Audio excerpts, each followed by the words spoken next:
हर हर महादेव। नमस्कार मेरे प्यारे भाई बहनों, वीपीडी भक्ति सागर पर एक बार फिर से आप लोगों का बहुत बहुत स्वागत है। दोस्तों, बहुत सारे लोगों का कमेंट आया था कि पितृ विसर्जन से जुड़ा हुआ कि पितरों में जो हम पूजा करते हैं, जो आराधना करते हैं, जो अपने पितरों का हम श्राद्ध करते हैं, उससे जुड़े हुए बहुत सारे लोगों के कमेंट आए थे कि आप लोगों को कुछ दुविधाएं हैं। पुराने समय के लोग तो इन बातों को समझते हैं और इन चीज़ों को पूरा भी करते हैं। पितरों में वो लोग श्राद्ध करते हैं, दान करते हैं, पूजा आराधना करते हैं और साथ ही साथ जो परहेज उन्हें बताया जाता है वो भी करते हैं। किंतु बहुत सारे लोगों के मन में ये दुविधा है कि पितृ विसर्जन या पितरों की पूजा आराधना हम क्यों करते हैं। एक भाई का कमेंट आया था हमारे पास कि जो पितृ हैं हमारे, जो हमारे पूर्वज हैं, जो कि अब इस दुनिया में नहीं हैं, तो जैसे ही हमारे शरीर से प्राण निकलते हैं वो तो तुरंत ही किसी अन्य जीव में चले जाते हैं, उनका कोई नया जन्म हो जाता है, तो शरीर तो नश्वर है। और उनका प्रश्न बिल्कुल सही था कि जब हमारे शरीर से आत्मा निकल जाती है वो दूसरे जीव में प्रवेश कर जाती है, किसी और योनि में उसका जन्म भी हो जाता है और हमारा जो शरीर है वो तो नश्वर है, उसे जला दिया जाता है या फिर दफना दिया जाता है। तो उसके बाद ये पितृ और ये जो श्राद्ध की परंपरा है ये क्यों चली आ रही है, इससे क्या फ़ायदा है और हमारे उन पूर्वजों को क्या फ़ायदा होगा जो कि उसी समय कहीं ना कहीं जन्म ले चुके हैं।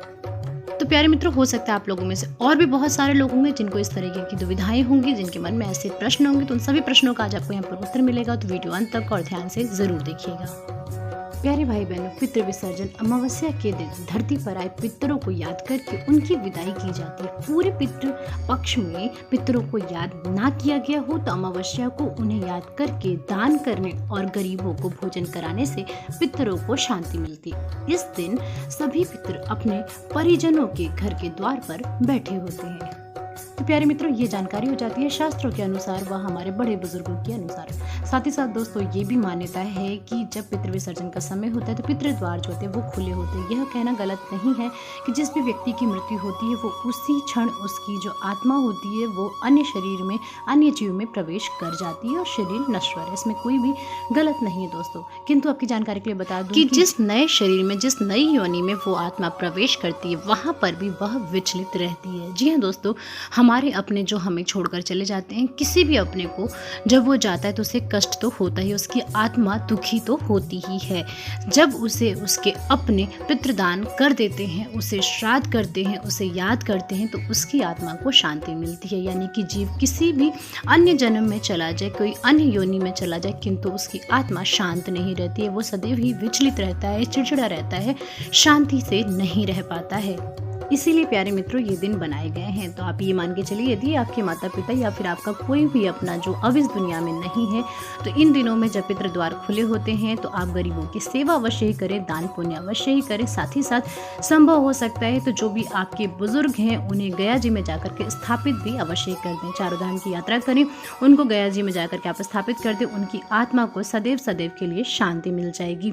पितरों में हमें शाकाहारी भोजन करना चाहिए, पूजा पाठ करते रहना चाहिए और साथ ही साथ हमें अपनों को, उन अपनों को जो अब इस दुनिया में नहीं है, उन्हें सदैव ही याद करते रहना चाहिए। मित्रों, आपने अपने आसपास देखा होगा कि कई लोग पितरों में खाना निकाल करके छत पर रखते हैं। वो समझते हैं कि चील, कौवे या फिर कोई भी पक्षी, जानवर आकर के जब उस भोजन को ग्रहण करता है तो उनके अपने उसे ग्रहण कर लेते हैं, ऐसा वो मानते हैं।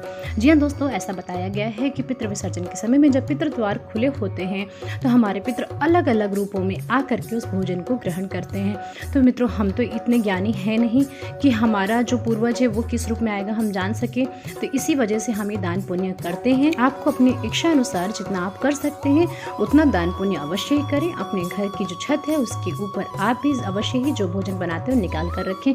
किसी भी रूप में आपके पितृ आकर के उसे ग्रहण कर सकते हैं और आपको वो बहुत ही अच्छा लगेगा। साथ ही साथ दोस्तों, ऐसा करने से उनकी आत्मा को तो शांति मिलती है, आपके परिवार में भी शांति बनी रहती है, सुख का माहौल रहता है, संपत्ति की कोई समस्या नहीं रहती है। तो आशा करती हूँ दोस्तों आज का वीडियो आपको अवश्य ही समझ में आया होगा। जानकारी पसंद आई हो तो लाइक जरूर करिएगा, चैनल को जरूर सब्सक्राइब कर लीजिएगा और अपने विचार मुझे कमेंट करके जरूर बताइएगा। हर हर महादेव।